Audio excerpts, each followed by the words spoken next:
Olá pessoal, boa tarde. Estamos aqui mais uma vez na nossa live, Papo Reto com Rodrigo Lopes. Muito obrigado por contar com a sua presença, com a sua audiência. Sejam bem-vindos, todos que estão chegando, uma boa tarde, muito obrigado. É sempre muito bom poder contar aí com a audiência de vocês. Hoje é dia 23 de outubro de 2021. E é uma alegria poder contar. Hoje nós estamos na live número 25, né? Já por 25 semanas consecutivas a gente tem se encontrado aqui semanalmente, tem partilhado aqui algumas ideias, trazido informações, discutido questões, né? Colocado opiniões. É sempre muito importante poder estar aqui participando com cada um de vocês, poder estar aqui ouvindo as mensagens, né? Lendo as mensagens, ouvindo a opinião de vocês e a partir daqui também fazer a nossa ponderação, fazer as nossas colocações. Muito obrigado aí a todos, o pessoal ainda está chegando, vou agradecer aqui o pessoal que já chegou, obrigado aqui a Juliana do Carmo, muito obrigado aí pela audiência, muito obrigado aqui ao André Luiz também pela audiência, meu amigo, muito obrigado, a Marisa Merenciano que está aqui toda semana, muito obrigado, viu Marisa, pela audiência, muito obrigado aqui a Karen Vargas. Gratidão, né, pela participação aqui com a gente. Muito obrigado aqui ao Osmir de Lima também. Gratidão aí pela participação. Muito obrigado aí. É uma alegria poder contar com vocês. Nossa querida amiga Sônia Maria Barbosa Mendonça, lá de São João de Nepomuceno. A Sônia está dizendo aqui, bodas de prata de live, né? Com certeza, não é fácil. A gente falava que antigamente durava 25 anos, durava 25 meses, né? E aqui agora live há 25 semanas, né? Então é um período longo que a gente tem se reunido semanalmente e é uma alegria poder contar aí com a audiência e com o carinho de todos vocês, sempre muito importante. Muito obrigado aqui a Fernanda Teixeira também pela audiência, a Seila Mariano, nosso querido amigo Benedito Kiss, nosso amigo aí da comunicação, né, que tem aí esse dom, essa vocação de ser nosso locutor. Obrigado, Kiss, pela audiência. Muito obrigado aqui a Erika de Lima, também pela audiência, pela participação. A Marli Estivanin, também agradeço muito pela participação aqui. Muito obrigado a Viviane Lima também pela participação. Muito obrigado a Udron Farias, muito obrigado aí pela participação, obrigado aqui a Márcia Fernandes, agradeço aí também a audiência, a participação. Quero agradecer aqui a Vera Marques e também a Maria Francisca, elas sempre encaminham mensagens dizendo que elas não conseguem comentar durante a live, mas que elas têm acompanhado, né? E todos vocês que nos acompanham, também a GM Simone que nos acompanha, as pessoas que nos acompanham e que não conseguem às vezes colocar o comentário aqui na live, pode estar nos enviando depois no nosso WhatsApp, fazendo contato com a gente, que é uma alegria poder estar mencionando aqui vocês e renovar aqui a nossa gratidão pela audiência, né, pelo carinho aí da participação de vocês durante as nossas lives. Sempre muito bom poder contar com a participação, contar com os comentários aí, contar com a interação de vocês todos os sábados. Também aqui a Maria Rita Milan Basso participando com a gente. Muito obrigado aqui, viu, Rita? Gratidão aí pela sua audiência, pela sua atenção. Nosso querido amigo Pedro Ribeiro, também lá de Arceburgo, que tem sido um assíduo espectador nosso aqui. Muito obrigado. Seu Ayrton Torres chegando aí agora também, participando com a gente. A Sandra Vicentinha, certamente o Igor também está nos prestigiando, participando aqui com a gente. Nosso querido amigo Douglas Moraes, lá da cidade de Eloy Mendes, que também tem sempre participado aqui com a gente. Nossa amiga aqui também, a Júlia Artesã, participando com a gente.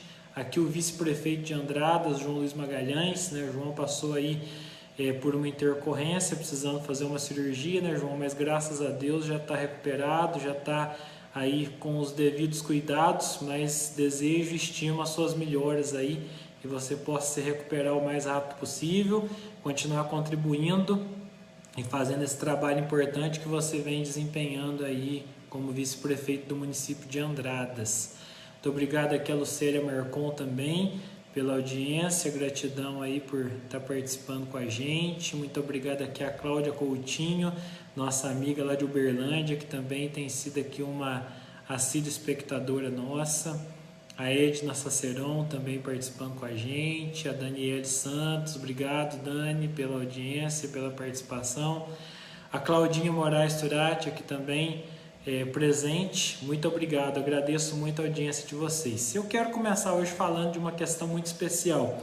Nós tivemos uma mobilização há um tempo, eu até mencionei em uma das nossas lives, sobre um pedido de ajuda para 2 pessoas naquele momento. Era o jovem Fábio, que recebeu, né, a quantidade necessária para fazer a primeira dose do tratamento, né, de imunoterapia, mas lamentavelmente não resistiu, né? A gente deixa aqui registrado nossos sentimentos aos familiares, mas houve aqui a solidariedade, a participação, né, de muitas pessoas de Andrades da região que contribuíram. E o menino Breno, né, o menino Breno tem feito as sessões de imunoterapia e ele tem reagido bem, né? É uma criança ainda, que está lutando pela vida, que está lutando para vencer um câncer, e está chegando uma outra dose, né, dessa imunoterapia. Eles estão aí pela via judicial, mas o tratamento não pode ser interrompido e, né, infelizmente para alguns, né, não houve o efeito esperado, mas para o menino Breno tem tido o efeito esperado. Então a gente deixa aqui o pedido para quem puder contribuir com o garoto Brendo. A doação pode ser feita através de transferência bancária na agência 260, que é o Nubank, né? Então quem tiver disponibilidade de contribuir com qualquer valor é a agência 0001 e a conta é 95959500 dígito 0. Ou então pode ser feito pelo Pix, né, do pai do Brendo, que está com a titularidade desse Pix. O Pix é o 098 730 786 dígito 06. Então fica aí, né, na possibilidade que cada um tem, a maneira com que cada um puder ajudar. Durante a semana no município de Andrades parece que vai haver inclusive uma live também lá no Marquinho Lanches, que vai ser feito aí em prol de estar ajudando o garoto Brendo. Então quem puder estar contribuindo, certamente será muito bem-vindo aí. A família deixa a gratidão e com certeza é uma criança que está, graças a Deus, conseguindo superar aí as barreiras de uma doença difícil, né? Quem já passou pelo câncer aí na sua família sabe as dificuldades, sabe os desafios, né? E não precisa, quem não quiser se identificar, não precisa se identificar com a doação, faça de coração, faça espontaneamente, né? E que Deus dê em dobro para todos que puder contribuir com o nosso garotinho Brendo, né? Mas é muito importante, e desde já eu agradeço aí a todos, né, em nome dos familiares aí, a todos que puderem contribuir de alguma maneira. Muito obrigado. Quero agradecer aqui ao Rias também, prestigiando hoje aqui a nossa live, ao José Muniz aqui participando com a gente, o José Antônio Noronha, nosso querido Márcio Sérgio de Carvalho, lá de Bitura de Minas, também um comunicador que tem aí, né, a sua atuação nas mídias sociais, na rádio, falando com o pessoal. Maria Helena Baliani, muito obrigado aí pela participação. O Marcos Heder Batista também participando aqui também. Muito obrigado, Marcos, pela sua audiência, pela sua participação. Agradeço aqui a Minega Gomes também aqui nos prestigiando. Muito obrigado. Muito obrigado aqui a Regina Zanetti, obrigado pela audiência, Regina, participação. Nosso amigo Wilson Rodrigues também, obrigado pela participação. Ruth Fernandes e o Elinho também aqui nos prestigiando. Muito obrigado aí pela participação de vocês. A Aline Dias, agradeço muito. Nossa querida amiga também, Luciana Menezes, atuante aí da área de educação. Inclusive agora aqui, né, no cumprimento a Luciana Menezes, eu quero falar um pouquinho dessas ações que estão acontecendo, né, nessa semana, com a previsão, né, e com as determinações do retorno efetivo, né, e já ampliando esse atendimento das aulas presenciais da rede estadual. É uma questão que nós conseguimos ver a atenuação da pandemia nesse momento, apesar de todas as dificuldades que nós vivenciamos, apesar das milhares de vidas perdidas que nós tivemos durante esse período, nós estamos, né, graças a Deus, caminhando para o final. Eu falo para vocês já há um tempo, e já tem um período grande que, graças a Deus, a nossa região está com o número de mortes reduzido, já muitos municípios há mais de um mês que, graças a Deus, não registra nenhuma morte. Então isso é muito importante, né? Os cuidados eles estão sendo tomados, os governantes tiveram um papel fundamental, e agora vem essa questão do retorno mais, né, integral aí das aulas presenciais, que acaba colocando muitas vezes os profissionais da educação numa situação de preocupação, de tensão, até porque grande parte desses profissionais eles não pararam, passaram férias, né? Esse período todo aí também das aulas à distância houve um desdobramento, e eu diria que, como pai acompanhando, ano passado ainda à frente da gestão do município de Andradas, hoje como pai, eu posso ver a dedicação e o comprometimento. Os profissionais trabalharam muito mais em casa, fazendo esse trabalho, né, de integração com os alunos, passando atividade, acompanhando conteúdo. A gente sabe das limitações, das dificuldades que muitos alunos podem ter tido e continuam tendo, mas de fato é o momento da gente esperar, né, que o Estado ofereça uma condição digna de trabalho para os nossos profissionais. Nós sabemos aí das dificuldades, e veio muito às claras agora nesse momento de pandemia as condições, né? Hoje os professores atuam em salas de aulas com mais de 40 alunos, né, que muitas vezes não tem a infraestrutura devida, não tem o básico do básico para o dia a dia de trabalho, não tem esse apoio institucional mais próximo por parte do Estado. Então essa é uma carência que existe sim, né? O Estado geralmente está mais distante da realidade. As secretarias municipais de ensino geralmente elas são mais próximas, o secretário está na cidade, ele tem essa relação diária com as escolas, com os profissionais, com alunos, com diretores, com supervisores. Então há uma interação, e as necessidades elas podem ser colocadas de uma maneira mais prática, mais objetiva e mais rápida.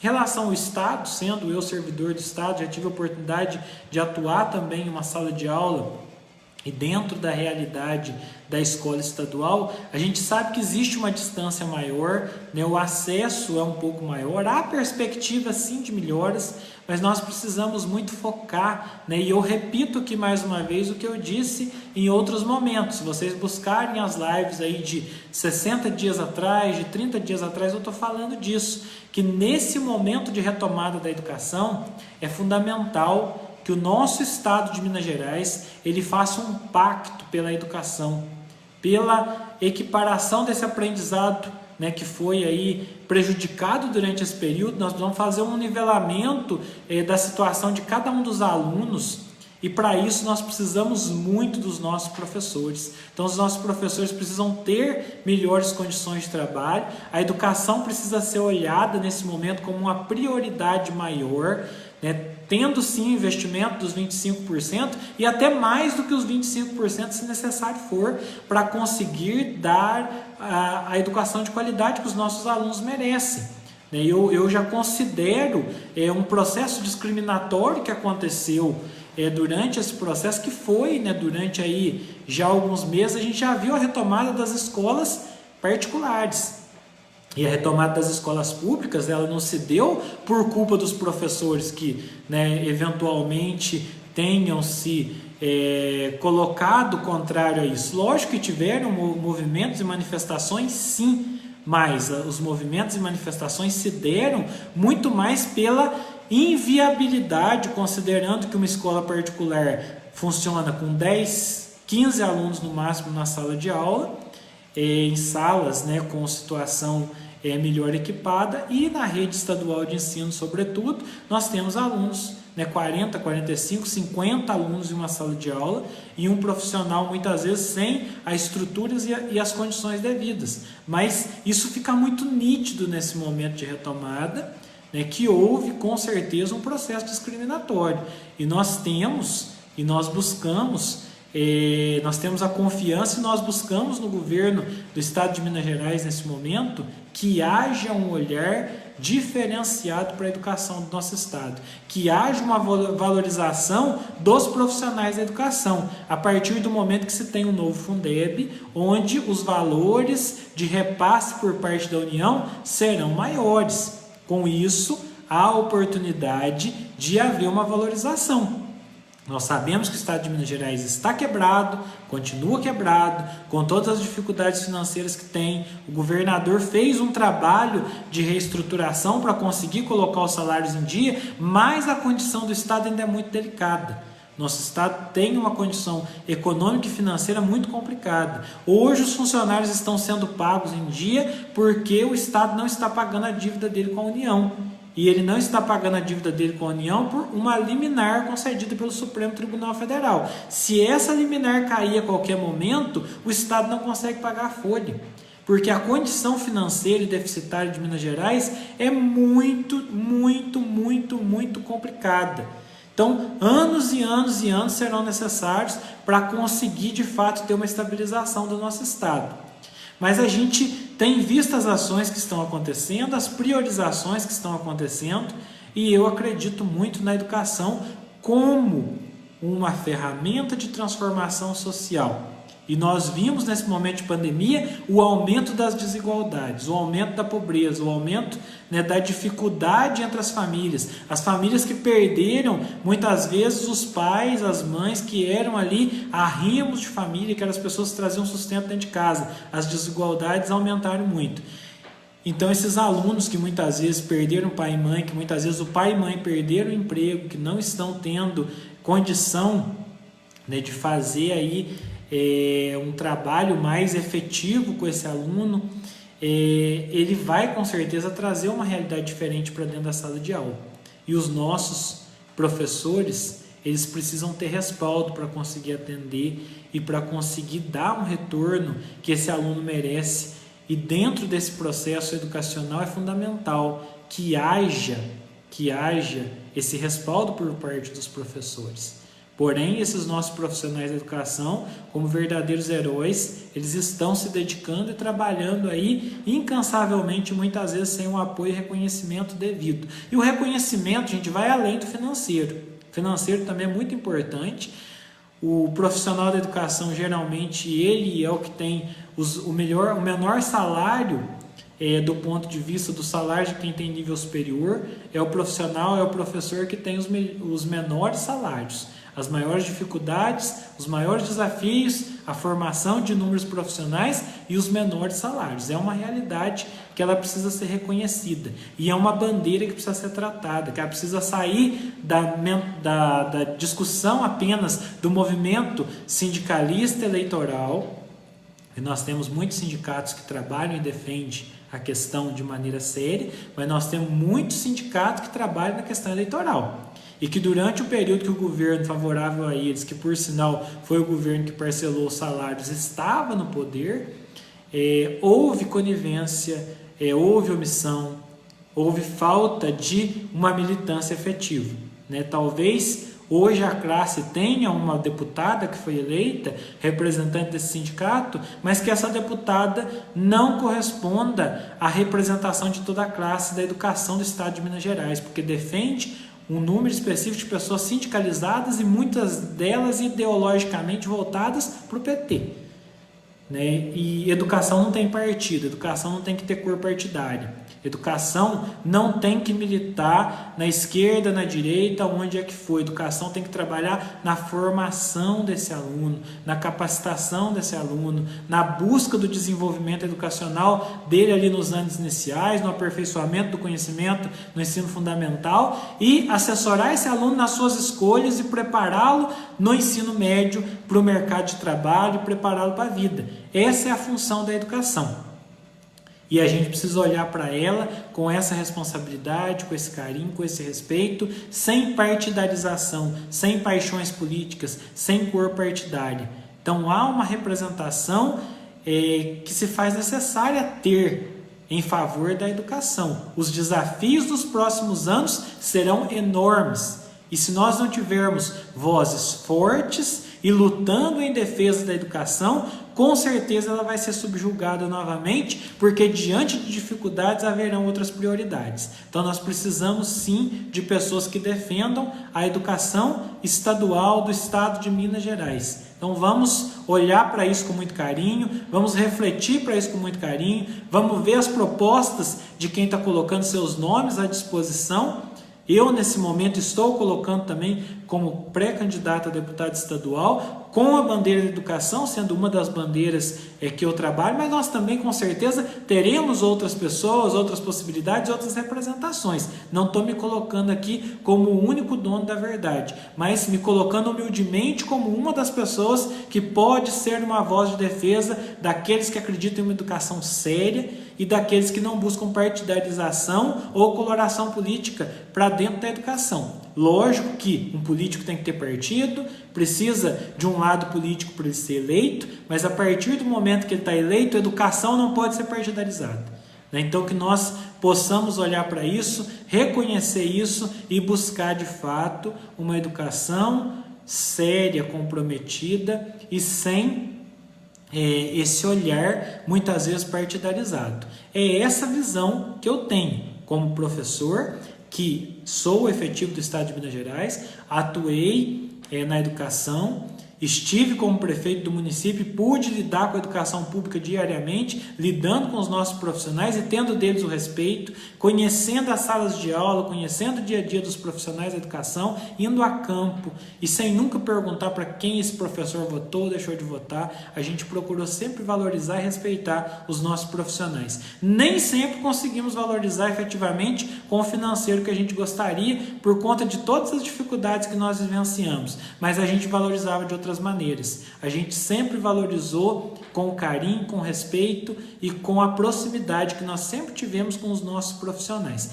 E é isso que eu imagino, é essa maneira que eu acho que a educação precisa ser encarada e nós precisamos olhar para esse desafio nos próximos anos. Não será fácil essa retomada, gente. Não será fácil. Os desafios são muito grandes. O governador disse nas últimas eleições que no segundo turno a população, 80% da população iria votar em escolas estaduais e que 4 anos depois a gente voltaria nessas mesmas escolas estaduais no ano de 2022 e veria a diferença que foi feita pela educação.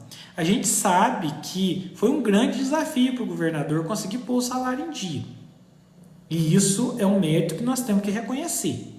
Por outro lado, a nossa estrutura, eu não acredito que um ano vai conseguir ser transformada, considerando todo o trabalho e empenho que tem os diretores, que tem os professores, que tem a equipe que faz a gestão do financeiro de cada escola estadual. Mas a demanda é muito grande, a necessidade é muito grande, a parte de tecnologia, a parte de acesso às redes de internet, gente, ficou claro para a gente o caminho novo agora educacional, esse processo de plataforma de educação, de plataforma digital, vai ser o futuro.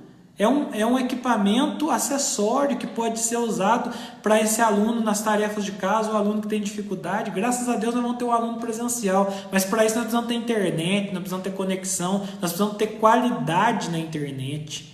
Então é fundamental, e nós precisamos ter assessoria, uma assistência técnica que dê condições para os nossos profissionais. O nosso professor não tem que ser formado em ciência da informática da computação para poder ser professor, mas hoje ele está dependendo dessas ferramentas e ele precisa ter uma estrutura necessária para que ele consiga atuar. A gente espera isso muito do Estado e eu tenho certeza que vai haver o comprometimento por parte dos futuros governantes, mas nós precisamos ter as vozes dentro do Parlamento Mineiro que vão cobrar por isso, porque senão, do contrário, a gente vai ver outras prioridades aparecerem e a educação vai ficar mais uma vez colocada em segundo plano. Agradecer aqui ao Edirson Couto também nos acompanhando, obrigado. Muito obrigado a Elizabeth Soares, gratidão aí pela sua audiência. Ao nosso amigo Guilherme Miolo aqui também nos acompanhando. Maria Eugênia de Moraes, nossa grande educadora do município de Andradas, pessoa fantástica que faz um trabalho excelente. Flávia Barros, também professora educadora da rede estadual, obrigado aí pela audiência. Muito obrigado aqui a Lindomar Carvalho pela audiência, pela participação aqui. Muito obrigado aqui o Elias Júnior também nos prestigiando mais uma vez com a sua participação, com a sua presença aqui. A Maria Elisa Teodoro também, muito obrigado aqui pela sua audiência, pela sua participação. Obrigado aqui a Isabela e o Ivan Marques, que também estão aqui sempre nos prestigiando. Nossa querida amiga Ionelis Marcon, muito obrigado. Joana Dark Modesto aqui também nos prestigiando.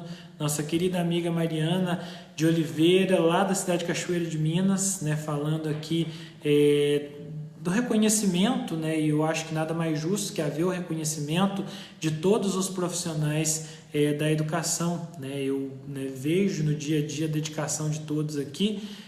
Muito obrigado aí ao Marcos Heder Batista pelas palavras também, agradeço as colocações. Obrigado aqui a Edna Maria Ribeiro, gratidão aí pela participação. Nossa querida Érica Lima também, educadora, né? Muito obrigado. Nosso amigo Rodrigo Souza de Poços de Caldas nos prestigiando aqui, nos acompanhando mais uma vez, gratidão aí pela sua participação. Obrigado aqui a Aparecida Rita de Lima Roberto, também teve aí como diretora da nossa escola do Campestrinho no município de Andradas, sabe esses desafios. Muito obrigado aqui à audiência da Rita Turgante, também aqui mais uma vez nos acompanhando. Dr. Cláudio Stout, né, grande profissional de saúde, município de Andradas, também aqui nos prestigiando. Obrigado aqui a Elaine Carvalho, nos acompanhando aqui também mais uma vez. Muito obrigado aqui ao Armando Silva, mais uma vez nos prestigiando. Grande abraço, muito obrigado. Nossa querida amiga Nerci Martinelli também nos acompanhando. Rosângela Granato está lá em Poços de Caldas com os pais, né? Deixo aí um grande abraço para você, Rosângela, também para o seu pai, né? O seu Flávio Granato, sua mãe, depois você só me recorda o nome dela, mas acompanhe sempre aí com muito carinho a sua família também, a família de pessoas incríveis, extraordinárias. Muito obrigado aí e um grande abraço a todos da família Granato, parentes da nossa amiga Rosângela. Muito obrigado aí pela atenção e carinho de vocês. Nós temos, né, no dia de hoje, eu vou falar aqui de algumas datas comemorativas importantes, mas no dia de hoje nós comemoramos o Dia do Aviador, né, o dia 23 de outubro é a data que se comemora o Dia do Aviador. E nós temos a grande referência do Santos Dumont, né, que foi, né, aquele que criou o avião, um mineiro que nos enche de orgulho e que mostra, né, traz para a gente aqui o grande protagonismo das pessoas de Minas Gerais. Então, que fique aqui registrado nosso carinho a todos aqueles que trabalham com a aviação. A aviação que é um meio de transporte de pessoas, mas também um meio de transporte de cargas, importantíssimo para se chegar em diversas regiões do nosso país, do mundo, que foi importantíssimo no caso de Minas Gerais para distribuir a vacina durante esse período da pandemia, senão a vacina não teria chegado com a rapidez que chegou em todos os lugares que chegou aqui em Minas Gerais. Então, parabéns a todos que atuam aí na aviação, os aviadores e todos aqueles que compõem a tripulação, né, que atua, seja no transporte de pessoas, de cargas, independente da atuação. Parabéns a todos. E nós teremos, na próxima quinta-feira, o Dia do Servidor Público.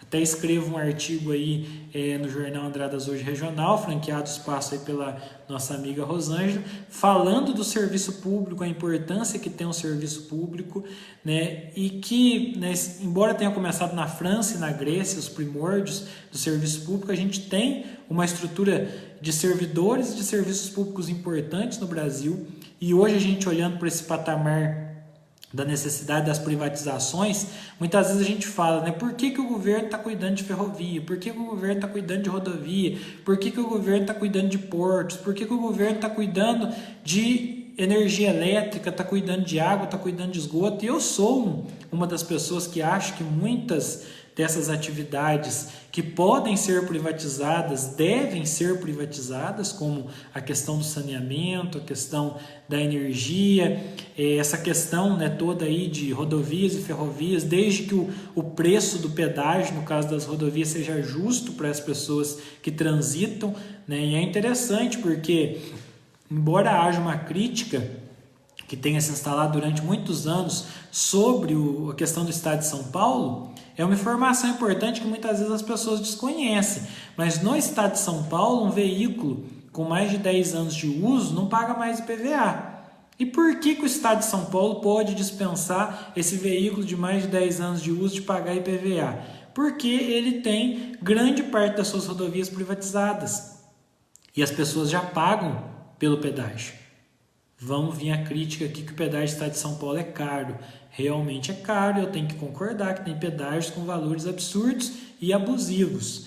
Mas, por outro lado, tem o benefício de quem tem o seu carro e que reside no estado de São Paulo não pagar IPVA de veículo que tem mais de 10 anos de uso. Então, são contrapartidas que no decorrer do tempo elas podem acontecer para os cidadãos que a privatização favorece. Mas eu digo o seguinte, que sem atuação do serviço público, durante todos esses anos aí, talvez nós não tivéssemos conseguido o que temos no Brasil hoje, em termos de instituições de ensino, em termos de instituições de pesquisa, em termos de instituições de saúde, em termos de rodovias. As ferrovias, lamentavelmente, não foi uma opção de transporte que o país fez, mas até em termos de desenvolvimento da aviação do país, a questão do transporte marítimo, a questão da energia, gente, que por mais que seja absurdo, mas em muitas localidades a energia elétrica chegou faz 10 anos, 15 anos, né?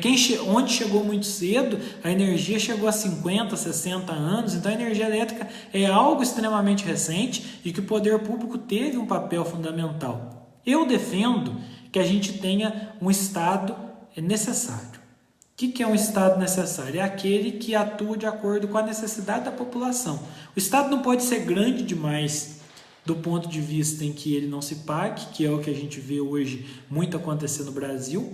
E quem sobrecarrega o Estado não são os servidores públicos da ponta que estão atuando aqui no município, que estão atuando dentro das escolas, que estão atuando nos postos de saúde, mas são, os grandes e mega salários aí acima de 30 mil reais, acima de valores que às vezes extrapolam o teto. São esses profissionais que muitas vezes têm onerado, sim, e têm deixado, e essa discussão está em pauta hoje, justamente para ser analisada, se de fato pode-se conceber esse tipo de benefícios e aposentadorias aí acima de valores aí acima de 30 mil reais. São questões que precisam ser discutidas, que não fazem parte da realidade de grande parte da população. Mas o servidor público, de maneira geral, nos serviços essenciais, ele é fundamental. A educação pública ela é fundamental. Às vezes fala assim, mas vamos privatizar tudo, vamos dar um vale para esse aluno ir para a escola particular. Mas, gente, o aluno, à medida que ele vai na escola particular, também como é que fica a questão da merenda? Como é que fica a questão da alimentação? Então, será que a educação pode ser privatizada? Então, acho que é uma discussão que precisa ser feita com muita cautela e com muita calma. A realidade social desse aluno que muitas vezes tem na escola a sua única alimentação. Então, a educação é um serviço público que ele precisa ser muito bem avaliado e que há muitas ressalvas em possibilidade de privatização. Mesma coisa do serviço público de saúde. Pode-se falar mal do SUS, mas o SUS existe. Ele atende, ele fez a diferença nesse momento de pandemia no Brasil, porque ele existe uma rede, existem profissionais, existem pessoas comprometidas ali, existem os hospitais credenciados, aqueles que não são públicos, mas são credenciados na rede SUS e atendem SUS. Então é fundamental que nós reflitamos a importância do servidor público. Nós comemoramos esse dia 28 de outubro essa categoria, que tem sofrido nos últimos tempos muitos ataques, até diria que preconceito. Só que o servidor público ele compra nas lojas, ele come nos restaurantes, ele constrói, então ele vai até as lojas de material de construção, ele precisa de veículos, ele põe gasolina no posto. Então, o dinheiro que o servidor público recebe movimenta a economia. E muitos municípios, o servidor público é fundamental para movimentar a economia local. O servidor público paga imposto de renda já retido lá no salário dele. Ele nem chega a receber esse dinheiro já é retido e ele paga o imposto do consumo de cada produto que ele consome, assim como qualquer outro cidadão, né? Então nós precisamos ter respeito. Existem servidores públicos ruins? Existem. Existem servidores da iniciativa privada? Também. Não há muita diferença. Ah, mas o servidor público, porque ele efetiva, depois ele não pode ser mandado embora, então ele folga, tal. Pode sim. Desde que haja normativas, desde que se faça um processo que apure que aquele servidor não está produzindo como deveria ou transgrediu alguma norma, ele pode ser demitido por justa causa e sem direito de retomar o cargo.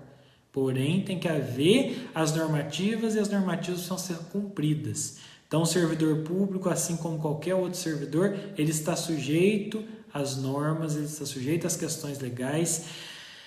E, gente, os ruins são minoria.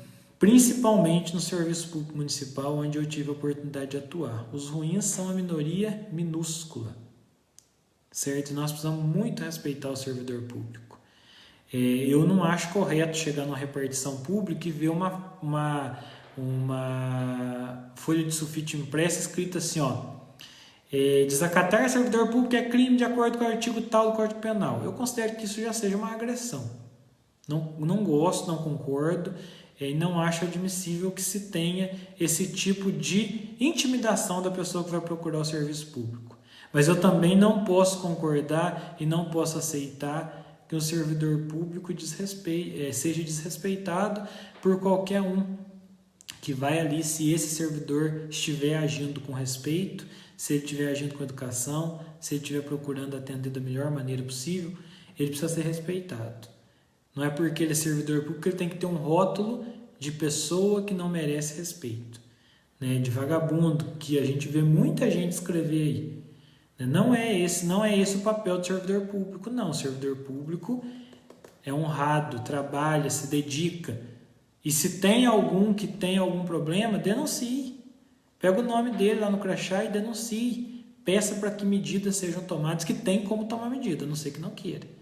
Então, você no seu município, onde você mora, respeite, né, o servidor público, tenha essa consideração. Se ele lhe faltar com respeito, procure e tome as medidas cabíveis quanto a isso. Da mesma forma, o servidor público, se for desrespeitado, tome as medidas cabíveis quanto a isso.